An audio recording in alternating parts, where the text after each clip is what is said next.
and thank you all for attending it. This event has ended up being much bigger than we originally planned, partially because of the recognition in the Westminster Parliament on the 28th of February for finding a way to recognise the Anfal process as genocide. And we would like very much for the Scottish Parliament to support that work. Hanzala, among others, is working towards that.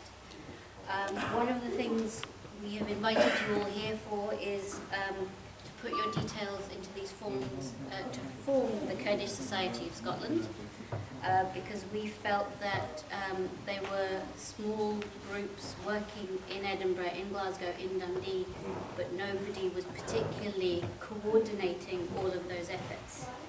So if people could please take a form and pass it on and give it to me, it would be greatly appreciated, and hopefully will help to give you a better political voice in Scotland. Now I'd like to introduce Goran Abdallah, who has been helping us a great deal for getting in contact with all of you and also translating the press release into Kurdish. Unfortunately, Scotland seemed to be less interested in this event, but Kurdistan seems to appreciate our work a great deal, and we will continue to work very hard.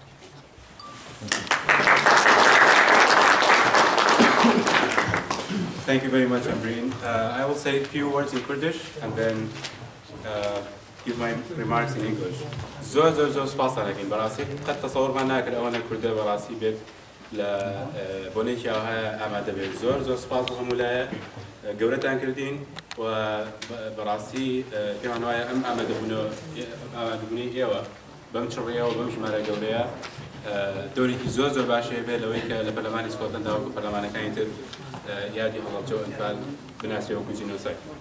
I would like us to start by thanking you, Mr. Hanzala Malik MSP, for hosting and organizing this important event at the Scottish Parliament. Also you, Ambreen, for the hard work that you did to take care of all of the logistics around this. The Kurds, past, present, and future. This event is coming at a time which is very important for us in both Kurdistan and around the world with regard to the Kurdish cause. Coinciding with the 25th anniversary of Anfal genocide campaign against the Kurds and Halabja chemical massacre, a moment of reflection producing a deep sense of injustice is palpable around Europe and in fact all around the world. It was just a few days ago that the UK Parliament debated the recognition of the Kurdish genocide. The outcomes of the debates, however, did not meet all of our expectations. Only 12 MPs attended the debate and only 7 voted on the motion. But I think the debate in itself is an important milestone in the Kurdish cause. Other parliaments, including the Norwegian, the Swedish, had recognized the Anfal campaign and the Halabja attack as ethnic cleansing and acts of genocide. I would like to congratulate my fellow Kurds for the fact that these waves of solidarity have proven that we actually have more friends and allies than just the mountains. We should particularly shake firmly and warmly the hands of solidarity and friendship that are extended from Scotland. A solid and strong friendship with Scotland, I argue, is significantly important. I would suggest that such a friendship is mutually beneficial for both our nations. Let me start with outlining my argument for a strong Kurdish-Scottish friendship. Being a doctor myself, it should not surprise anyone that I should start with the health and the healthcare system in Kurdistan. We in Kurdistan are in desperate need for help from our friends in Scotland and around the world in order to reform, to rebuild, and restructure our healthcare system to meet the challenges and needs of the population down there. It is alarming for everyone that many of those same areas that were attacked during the genocide campaign of Anfal and the chemical massacre of Halabja are lacking basic health services. Many of those victims who are still in pain from the wounds inflicted by the tyrant Saddam have to travel long distances to Iran, to Turkey, and even to India to soothe their wounds and tender their pains. In a recent survey, more than 30% of the population were not satisfied with the drinking water. More than 30%. And that was reflected in a recent outbreak of cholera that we had in the region. Many of the victims of Anfal campaign and Halabja massacre are still suffering from post-traumatic stress disorder. The role of Scotland in all of this is very important, given that Scotland offered what I call the father of the Iraqi healthcare system, or for that matter, the father of the Kurdish healthcare system. Sir Dr. Harry Sanderson Pasha, a University of Edinburgh graduate, was a physician of the royal family, or in fact, he was the first physician of the royal family in Iraq in the 1920s, and established the first royal hospital and the first Royal College of Physicians in Iraq. In his memoir, Dr. Sanderson talks so proudly about the first Kurdish doctor who graduated under his supervision. He also talks enthusiastically about the fact that he treated Sheikh Mahmoud al-Hafid when the latter was in Baghdad. Now, we may not need another Dr. Sanderson, but we, in fact, are in desperate need for his spirit, for his vision, and for his passion. I think Scotland can offer that. Now, since we are in this great building of the Scottish people, the Parliament, let me touch a wee bit on politics and how Scotland can translate its friendship with Kurdistan into political and institutional engagement and cooperation. Kurdistan, as we all know, is an embryonic democracy. We are facing significant challenges in building a strong and sustainable democracy that respects rights and freedoms of expression, of assembly and association, among other rights. Those same rights and freedoms were denied from the Kurdish people for decades, if not centuries.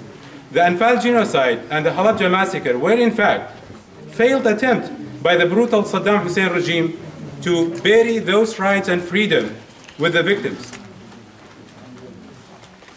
Scotland can help us prove the criminals who committed those atrocities wrong. Scotland can teach us lessons in democracy and human rights. It can help us overcome those gruesome accounts of torture that are present in the latest reports by Amnesty International. Therefore, we in Kurdistan are watching very, very closely the preparations, the proceedings, and the outcomes of the upcoming referendum on independence here in Scotland. But let me say this. It is not only what the Scottish people decide that is important for us, but also how Scotland does it.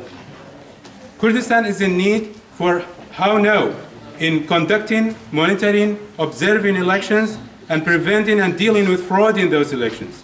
The next referendum is a great opportunity for Kurdistan to watch closely and learn. Since the majestic statue of Adam Smith is just a few blocks to the west of this great building, let me touch on the topic of economic in Kurdistan and how a genuine friendship between Kurdistan and Scotland can help. It seems that one of the main reasons for the genocide and Halabja massacre were the interactable dependence of the Kurdistan on governments and powers in its neighborhood.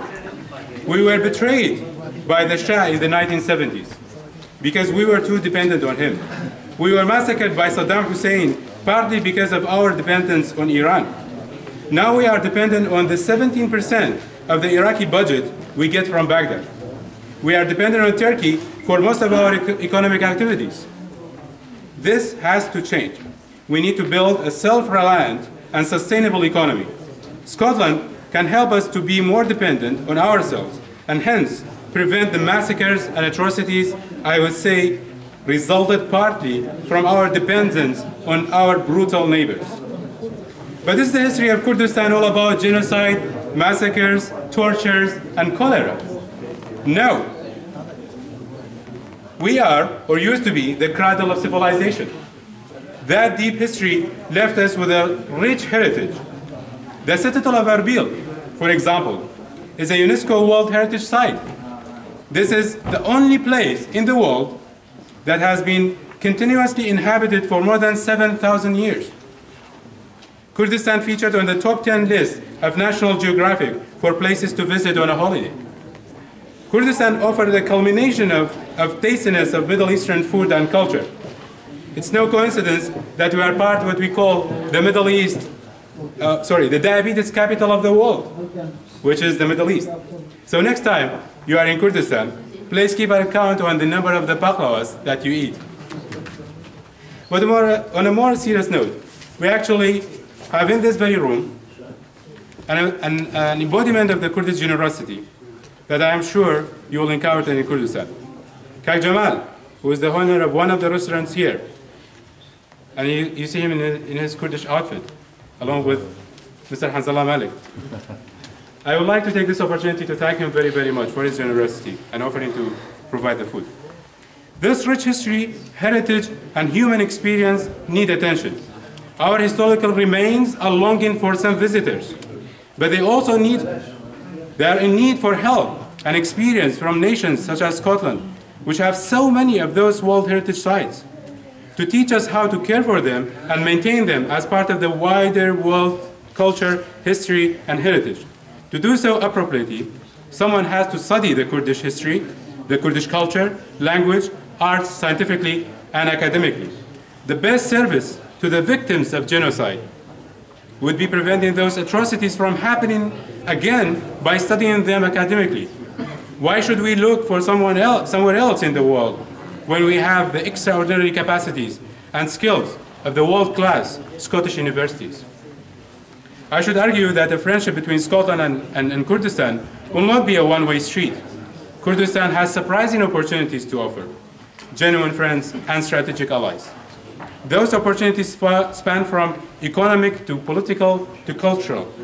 Kurdistan is one of the few places on earth now that is unique for the economic and business opportunities that it can provide.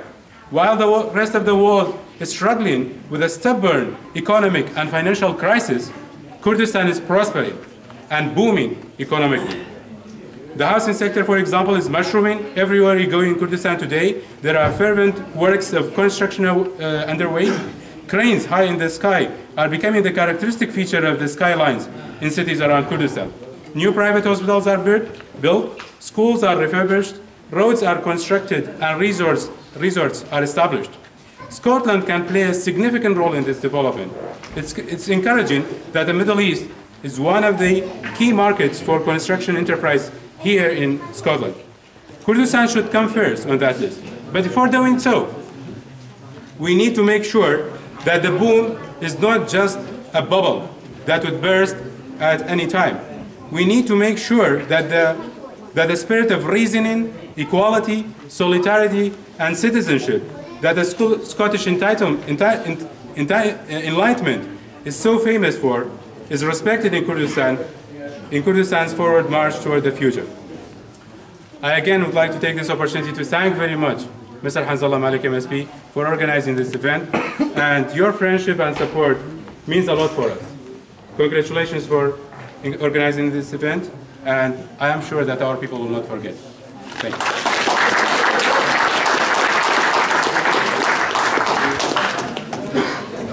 Thank you very much. I would also like to thank Kak Jamal and Mr. Zafar Hashim for supporting this event. And now it's my great honor to introduce Mr. Hanzala Malik MSP, convener of the cross-party group on Middle East and South Asia and deputy convener of the Committee on Europe and External Relations.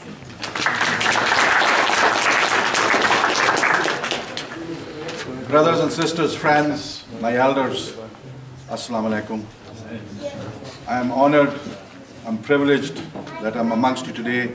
You've joined me at the Scottish Parliament, and we have honored those who have been shaheed. And I would first of all want to offer Fatiha and Dua for those who have departed from us here. So I'll raise my hands and say Dua, Bismillah.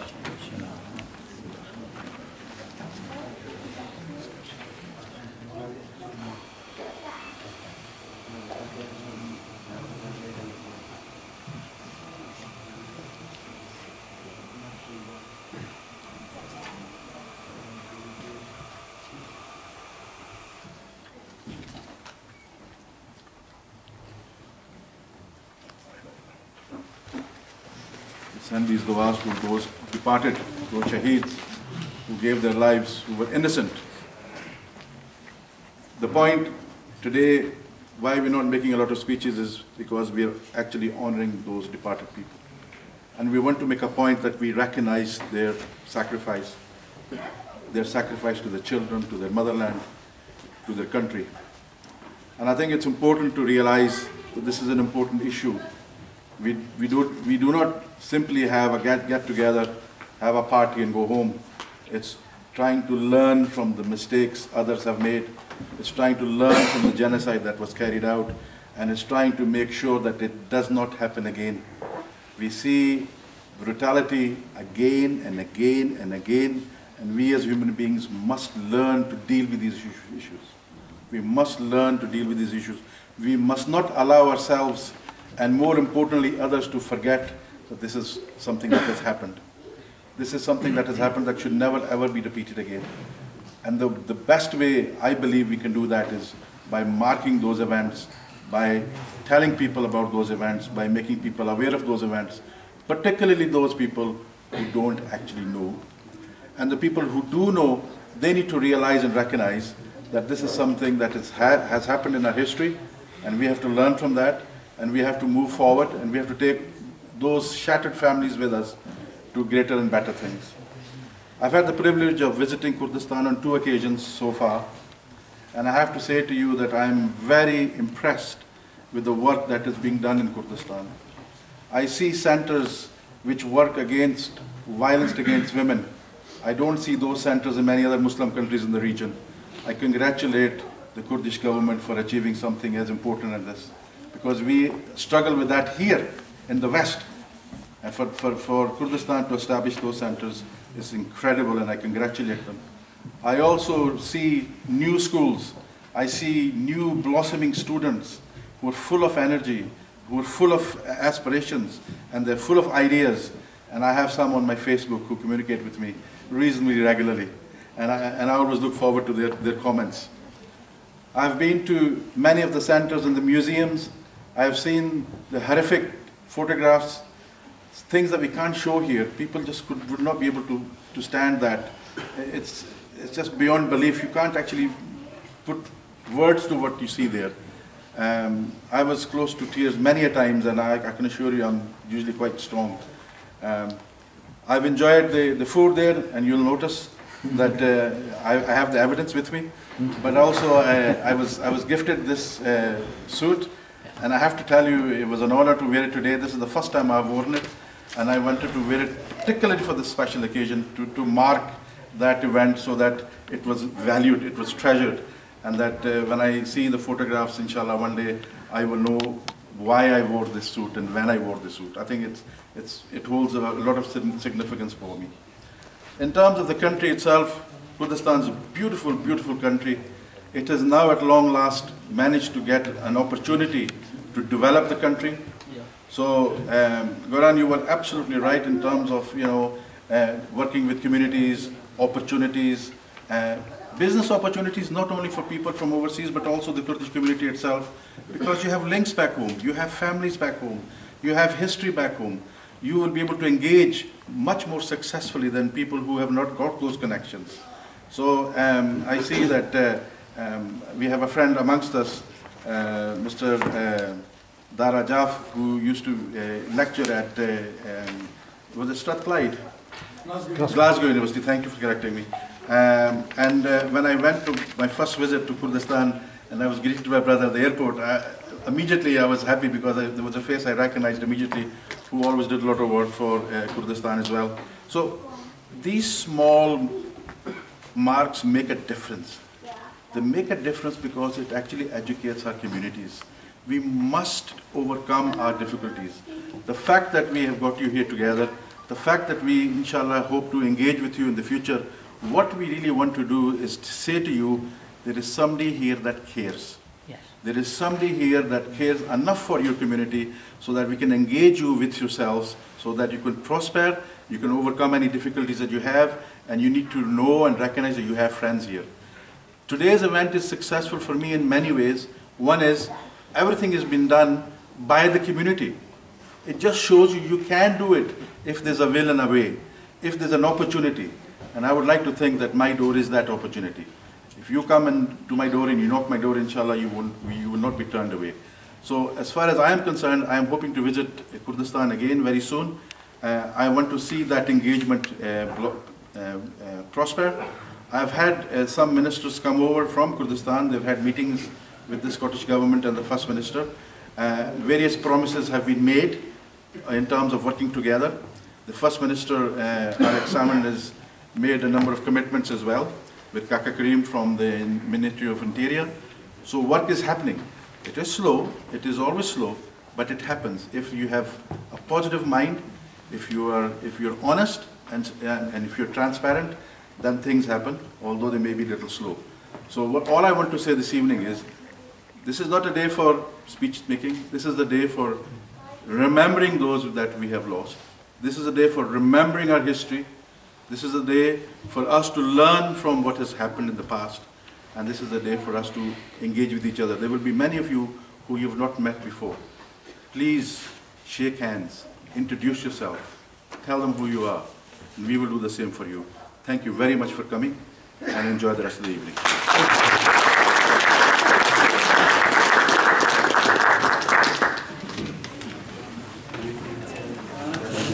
Thank you very much.